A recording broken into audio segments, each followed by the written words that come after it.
Eu gostaria de conversar com você nessa noite e usar como base um texto da Palavra de Deus.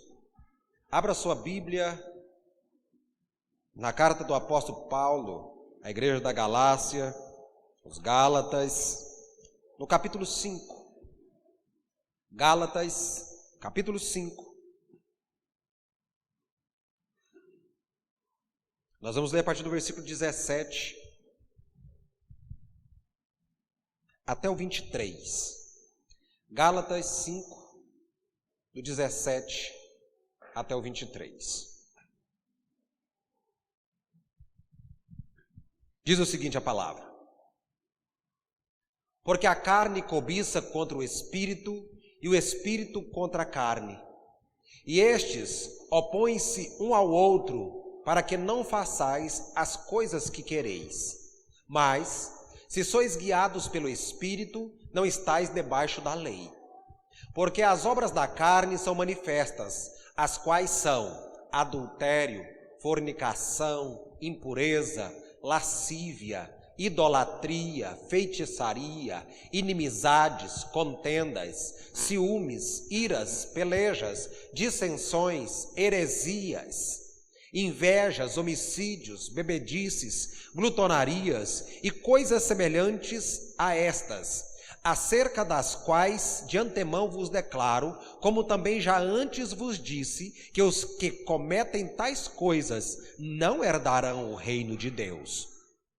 Mas o fruto do Espírito é amor, gozo, paz, longanimidade, benignidade, bondade, fé, mansidão, temperança. Contra estas coisas não há lei.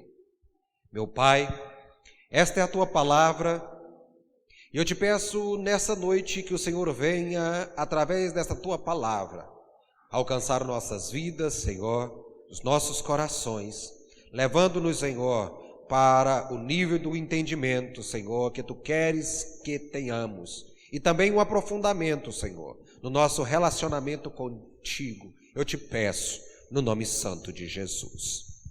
Amém. Amém. E amém. Existem algumas questões, algumas perguntas que vivem no imaginário das pessoas que têm contato com a palavra de Deus.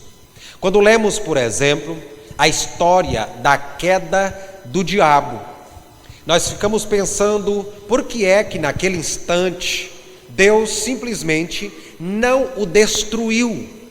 E pronto, porque Deus tinha e continua tendo poder para fazê-lo, como fará no final da história. Por que é que Deus já não fez isso lá antes? Por que é que deixou acontecer tudo isso que está registrado na história do ser humano, influenciados pelo diabo?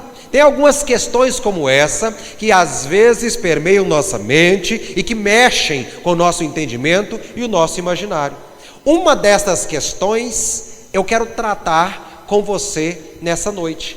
É a questão dessa batalha viva, insistente e contínua que algumas pessoas vivem. Por que é que eu digo algumas pessoas? Porque o ser humano, antes de ter um encontro real e verdadeiro com Deus, entregando toda a sua vida nas mãos de Jesus para viver a regeneração pelo Espírito, ele tem dentro de si uma atividade que a Bíblia chama de carne. A carne, dita na palavra de Deus, nada mais é do que a natureza humana em declínio a tudo aquilo que não presta, tudo aquilo que desagrada a Deus. Antes de ter um encontro verdadeiro com Deus, o homem então, ele é guiado, dirigido e conduzido única e exclusivamente pela sua carne ou por sua natureza pecaminosa. E a Bíblia diz que o homem, ele é mau desde a sua meninice, desde a idade mais infante, o homem é declinado ao mal devido ao pecado que nós herdamos. O pecado, então, transformou o homem em decadente para aquilo que é abominável diante dos olhos de Deus. Mas, quando esse mesmo homem resolve, opta por entregar a sua vida ao controle de Deus, ele passa então a contar com uma, entre aspas, quero dizer aqui, ajuda prometida por Jesus. É a ajuda do Espírito Santo. Aqui mesmo nessa noite, eu já fiz a citação de Paulo, quando ele escreve aos Coríntios, a primeira carta, no capítulo 3, no verso 16, lembrando a igreja de que nós é que somos a habitação do Espírito Santo e que ele reside em nossa vida. Olha, vamos montar aqui então o seguinte ringue, a seguinte situação. Um homem guiado única e exclusivamente pela sua natureza, pela sua carne, pelos seus desejos e pelas suas vontades, agora tem dentro de si também, habitando o Espírito Santo de Deus. Essa habitação torna-se inevitável um grande conflito. Obrigado, meu filho. Um grande embate, é inevitável. E é isso que Paulo diz no versículo 1 que lemos aqui no 17, quando ele diz que a carne milita, ou seja, batalha, luta, guerreia contra o Espírito, e automaticamente o Espírito age e reage do mesmo modo, pleiteando, lutando, guerreando, militando contra a carne. Então, no interior de cada cristão que nasceu de novo, está essa batalha. A carne lutando contra o Espírito Santo e o Espírito Santo lutando contra a carne. E aí, então, levanto o questionamento que eu já te disse. Se Deus, sabendo disso, por que é que ele não evita esse conflito? Por que é que Deus simplesmente não poderia ter eliminado, ou porque Deus não poderia simplesmente eliminar, a nossa natureza carnal no momento da conversão, mas ele não faz. E ele não faz por quê? Porque ele prefere deixar-nos diariamente lembrando da necessidade que temos em contar com a presença constante do nosso sacerdote e do nosso advogado, que é Jesus. Porque do contrário, algum homem poderia vangloriar de si mesmo, achando que é forte o suficiente, que é resistente o suficiente, e a sua vitória tem a ver consigo mesmo, e não com a dependência e a ajuda do Espírito Santo. Como esse conflito é inevitável, eu quero conversar com você acerca disso aqui nessa noite. Nesse capítulo 5 que lemos, e no capítulo 6 de Gálatas, nós encontramos 8 vezes, no 5 e no 6, referência à palavra carne. Mas encontramos 9 vezes o termo espírito, como que Paulo deixando claro mesmo, que esse embate não é ocasional, mas ele é constante e duradouro. E a carne, referindo-se a essa nossa natureza carnal que ainda vive em nós precisamos estar alerta quanto a isso. E aí o apóstolo Paulo, então, dá aqui o paralelo e as qualificações de cada um lado dessa briga. E ele diz: as obras da carne são manifestas. E ele enumera tudo aquilo que tendenciosamente nossa natureza quer desejar. E ele então vai fazer aqui a sua lista, dizendo que prostituição, impureza, lascívia, idolatria, e ele começa lá e faz essa lista enorme, e ele no final faz um grande alerta dizendo: os que praticam tais coisas não herdarão o reino de Deus. Ele faz um alerta, ele diz: existe uma luta diária, existe um conflito constante, uma luta travada entre a carne e o espírito. E aquilo que a carne quer que você faça, para onde a carne está te arrastando, o final disso é te deixar fora do reino de Deus. Daqui, então, começamos a entender por que é que Paulo traz-nos essa meditação. O risco que há em nós abandonarmos esse alerta e dependência de vivermos uma vida espiritual e nos deixar declinar aos nossos desejos e à nossa vontade. O corpo humano, ele não é pecador em si mesmo. Os apetites que o corpo tem não são necessariamente pecaminosos, porém a velha natureza humana tende ao declínio. Quero te dizer nessa noite, por exemplo, o apetite, o desejo sexual que está no corpo humano não é pecado. Isso não há pecado. É isso que faz com que o rapaz e a moça se atraiam, se unam em casamento. Foi Deus quem colocou isso em nós. E o corpo humano, vou repetir, em si, ele não é pecador. Mas o declínio para a natureza humana leva-nos à decadência. Aí entra a prostituição, o adultério, a lascívia, e sei que você está bem me entendendo nessa noite. Então Paulo enumera e diz as obras da carne, mas junto com isso, ele fala acerca de o fruto do Espírito, não no plural, não como se fosse uma árvore que produzisse vários frutos, mas um fruto notório, composto de algumas virtudes. E nós utilizamos o exemplo de uma laranja, de uma mexerica, de uma tangerina, que você pega ele, é um fruto, mas quando você o abre, ele é composto de vários gomos, mas aqueles gomos formam o mesmo fruto. Então Paulo faz um alerta acerca das obras da carne e de o fruto do Espírito. Por que é que Paulo fala acerca deste fruto? Fruto que nós encontramos na palavra do Senhor no Novo Testamento como uma metáfora, uma comparação, inúmeras vezes, sempre que a palavra fruto aparece, seja ela citada por Jesus ou por alguns dos apóstolos em suas recomendações epistolares, ela vem com o sentido de o resultado de alguma coisa. Por exemplo, alguém vai te visitar.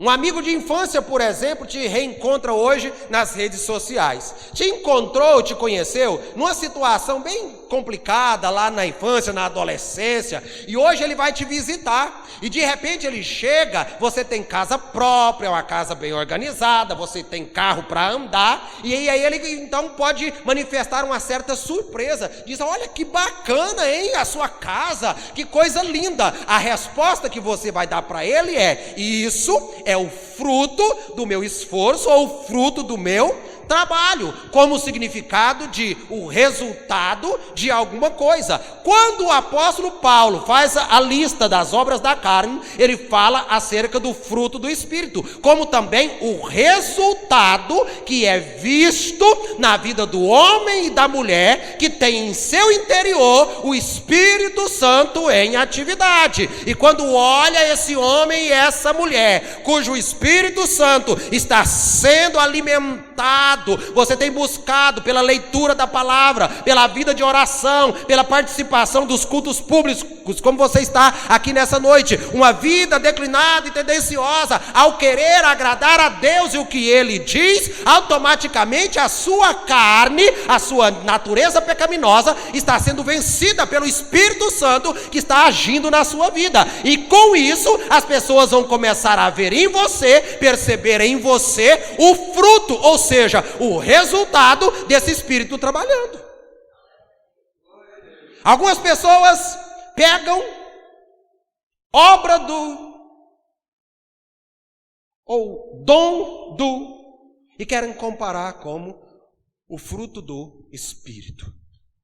E algumas pessoas acham que ter o Espírito Santo em sua vida está unicamente ligado ao fato de que quando está na igreja é alguém que canta alto, quando está na igreja é alguém que faz orações delongadas, quando está na igreja é alguém que se emociona, derrama lágrimas, fala língua estranha, ou sente um movimento espiritual em sua vida. Mas o que Paulo está dizendo é que aquele que tem o Espírito Santo, automaticamente ele vai produzir um resultado visível pelas outras pessoas. Sei que aqui nessa noite, entre nós aqui, algumas pessoas já se depararam com exclamações na rua, no trabalho, na escola, na faculdade, enfim, no seu círculo de convívio social. Algumas pessoas de vez em quando olham para você, dá uma paradinha e faz perguntas, questionamentos, indagações do tipo: você é crente?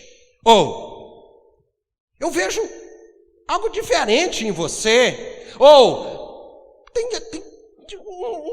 usa o termo até de brilho, né? Quantas vezes tem um brilho diferente em você, e você às vezes, com toda modéstia e humildade, não consegue dar uma resposta imediata, e acha até que aquela pessoa não sabe bem o que está dizendo. Mas eu quero te falar aqui nessa noite, que as suas atitudes, sejam de ações ou de reações, ajudadas e moldadas pelo Espírito Santo, estão, vou dizer, esculpindo em nós a natureza refletida de Cristo.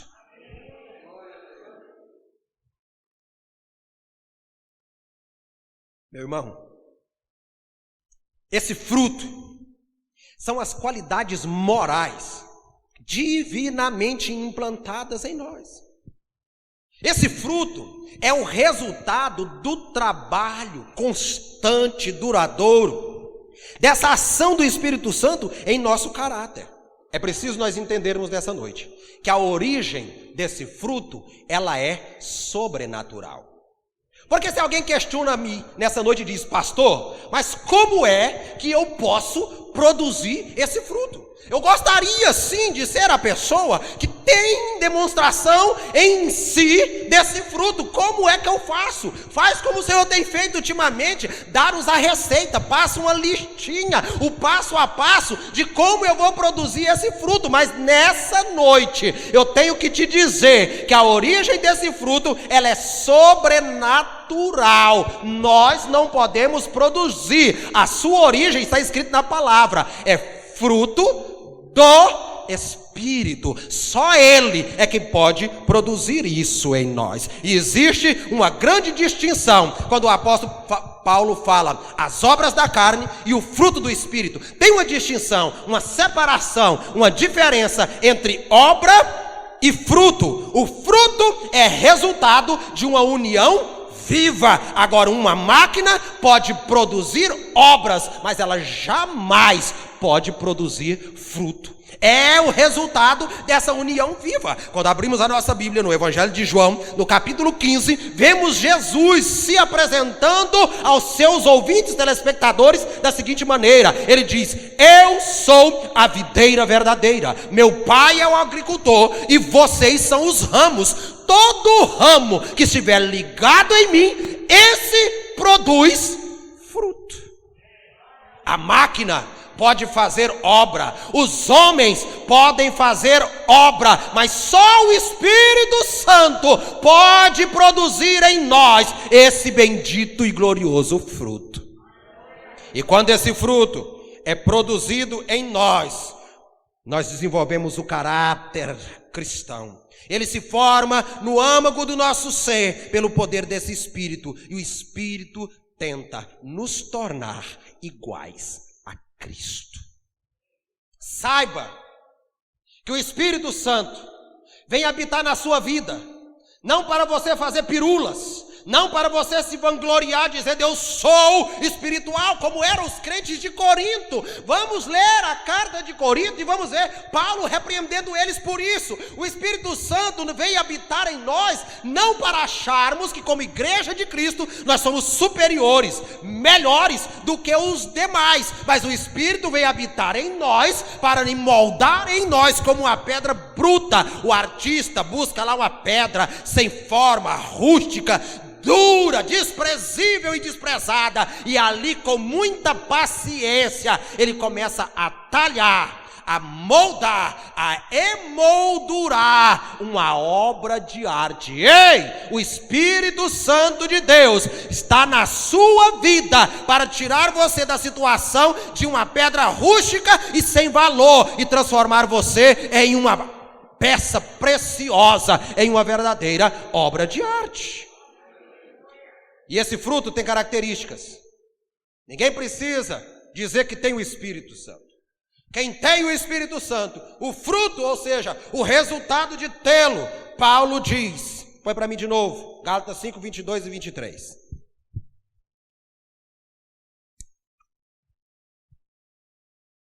Mas o fruto do Espírito é, note, que Paulo começa com ágape, a palavra grega para amor de Deus em atividade.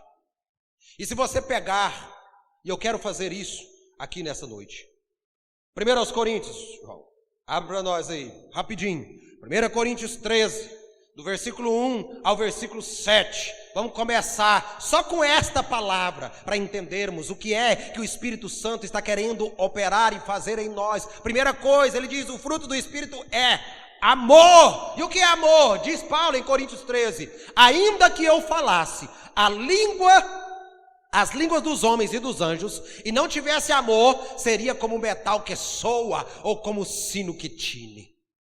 E ainda que tivesse o dom de profecia, e conhecesse todos os mistérios, e todo o conhecimento, e ainda que tivesse toda a fé, de maneira tal que transportasse os montes, e não tivesse amor, nada seria. E ainda que distribuísse toda a minha fortuna para sustento dos pobres, e ainda que entregasse o meu corpo para ser queimado, e não tivesse amor, nada disso me aproveitaria. O amor é sofredor, o amor é benigno, o amor não é invejoso, o amor não trata com leviandade, não se ensoberbece, não se porta com indecência, não busca os seus próprios interesses, não se irrita, não suspeita mal, não folga com a injustiça, mas folga com a verdade. Tudo sofre, tudo crê, tudo espera, tudo suporta. Vemos Cristo aqui, vemos Cristo, por amor ele agiu desse modo.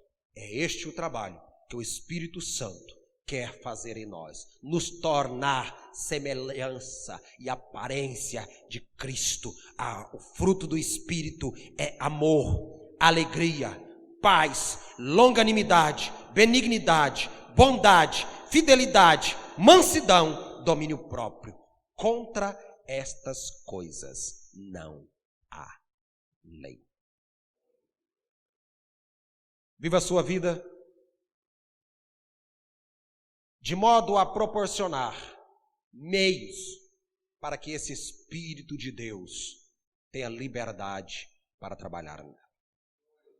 Leve sua vida de modo que Deus sinta prazer em habitar em você. Haja de modo a proporcionar esse trabalho. E então nós nos tornaremos semelhantes a Cristo. E isto é a tradução da palavra cristão, pequenos cristos. Eu quero te dizer algo para concluir nessa noite. Nós precisamos do Espírito Santo. E foi exatamente por isso que, mesmo podendo, Deus não simplesmente acabou com a nossa natureza. Foi por isso que Deus não simplesmente destruiu a nossa carne e nos deixou só com o Espírito. Exatamente por isso. Exatamente por isso. Porque nós precisamos de ajuda. Nós precisamos do Espírito Santo. E Jesus disse: qual dentre vós que se o filho pedir um pão, no lugar disso, lhe dará uma pedra? Ou qual dentre vós, que se o filho lhe pedir um peixe, lhe dará no lugar disso uma serpente? Ou qual dentre vós, que se o filho lhe pedir um ovo, em lugar disso, lhe dará um escorpião? Então diz Jesus: vocês, mesmo sendo maus, sabem dar coisas boas para os vossos filhos. quanto mais o Pai que está no céu dará o Espírito Santo àquele que pedir. Esse é meu conselho para você nessa noite. Grite pela ajuda do Espírito Santo. Grite pela presença do Espírito Santo. Clame de maneira a bradar diante de Deus por essa presença que está trabalhando em você e te fazendo cada dia melhor. Que o Senhor em tudo nos abençoe, nos proteja e nos guarde, no nome de Jesus.